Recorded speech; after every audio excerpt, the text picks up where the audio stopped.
Astrology simplified में आपका स्वागत है। आज हम चर्चा कर रहे हैं कि जब आप दूसरी शादी के लिए जा रहे हैं तो ज़रूर अपनी कुंडली को अपने ज्योतिषी को परामर्श लें और देखें कि दूसरी शादी के जो योग बन रहे हैं, जो दशाएं चल रही हैं, वो आपके लिए आगे बढ़ाने के लिए अच्छा है या नहीं है। तो इसके लिए देखिए कि कुंडली का जो दूसरा भाव है वहाँ से दूसरी शादी को देखा जाते हैं। उसके भाव के स्वामी की अगर केंद्र कोण में सौराशि मित्र राशि में अच्छी स्थिति है, और साथ साथ में आपका जो अगर आप जातक हैं तो शुक्र ग्रह, और अगर आप जातिका हैं तो देखिए कि शनि और गुरु ग्रह की स्थिति कुंडली में अच्छी होना चाहिए, जो कि शादी चलाने के कारक हैं। तो इस तरह से अगर कुंडली में दूसरी शादी करने जा रहे हैं और अगर ये स्थितियां अच्छी हैं जो अभी हमने बताई है, तो आपको ज़रूर दूसरी शादी के लिए जाना चाहिए। उसमें ये देखें कि दोनों की कुंडली में जो ऊपर स्थिति बताई वो ठीक से होना चाहिए, और साथ साथ में दशाएं अच्छी होना चाहिए जो कि शादी के लिए आपको आगे बढ़ा सके। तो उपायों के स्वरूप में जो शादी चलाने वाले ग्रह हैं उनके मंत्रों के जाप करना चाहिए। जैसे शुक्र ग्रह है तो शुक्र के ओम शुन शुक्राय नमः का पाठ 108 बार प्रतिदिन करना चाहिए, और स्त्री जो जाति है उससे अच्छे व्यवहार करना चाहिए, उनको कोई तकलीफ नहीं देना चाहिए। इसी तरह गुरु ग्रह को मजबूत करने के लिए अपने गुरु जैसे जो भी लोग हैं, माता पिता गुरु हैं, उनका आशीर्वाद लेना चाहिए, उनके चरण स्पर्श करना चाहिए, गुरु ग्रह के मंत्रों के जाप करना चाहिए।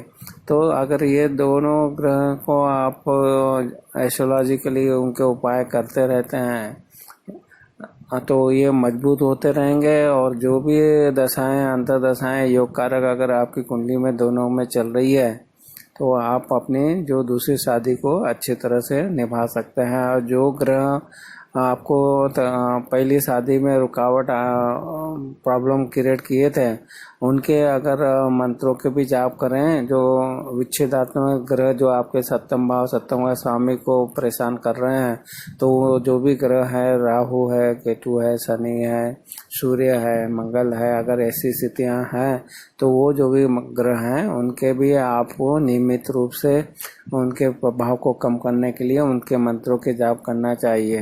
और साथ साथ में जो भी ग्रह है उसके अनुसार आपको ज्योतिषी उपाय करते रहना चाहिए। तो ये तो ज्योतिषी सलाह है। इन जनरल अभी आजकल के देश परिस्थिति काल के हिसाब से आपको देखना है कि जब भी आप पहले तो ये डिसाइड करें कि आपको दूसरी में शादी करना है या नहीं करना। दोनों एक दूसरे से अच्छे तरीके से बात कीजिए, और क्या क्या समस्याएं आ सकती है उसका पहले से एक दूसरे से बात करके उसका समाधान जब वो शादी हो जाए तो करते रहना चाहिए। समाधान के रूप में आपको अपने घर में सकारात्मक माहौल बना के रखना चाहिए। जो चीज़ें हमने एक दूसरे के लिए बातचीत की थी शादी के पहले, उसमें उस को आपने अगर निभाना चाहिए बाद में भी।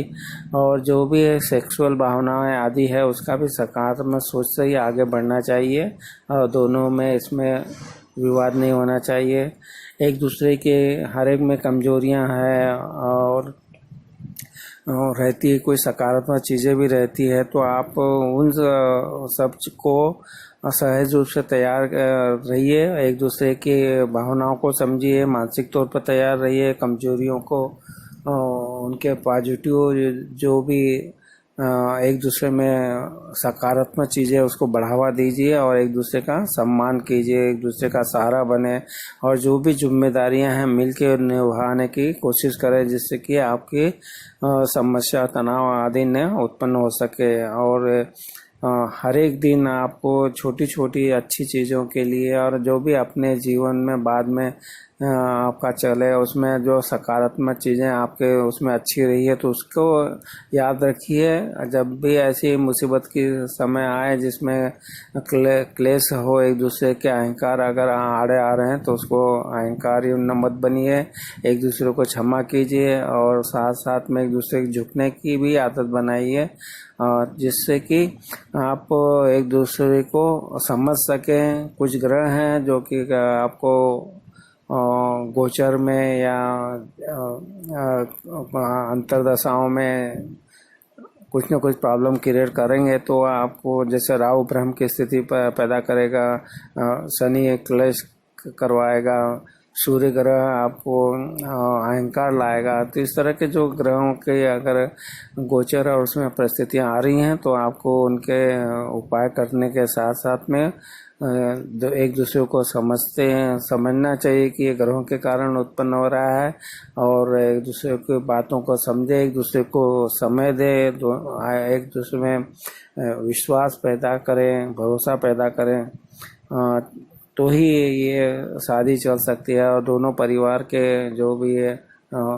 बड़े लोग हैं उनको भी ये समझना चाहिए, और उनको भी इनकी शादी अच्छी चले उसमें मदद करना चाहिए। इस तरह से दोनों परिवार एक दूसरे का आदर सत्कार करके ही बच्चों के शादी को अच्छे से बढ़ा सकते हैं। तो मान सम्मान एक दूसरे के ससुराल में एक दूसरे को देना चाहिए, जिससे कि ये शादी आपकी चल सके।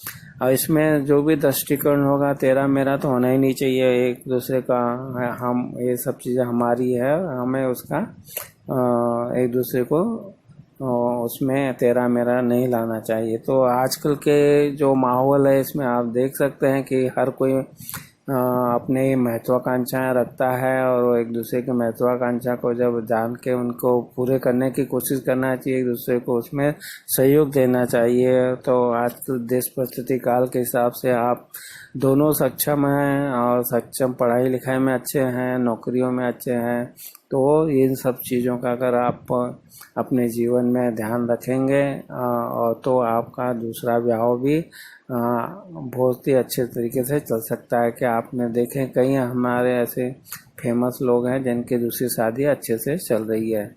तो ये सरल सी जानकारी देने का प्रयत्न किया।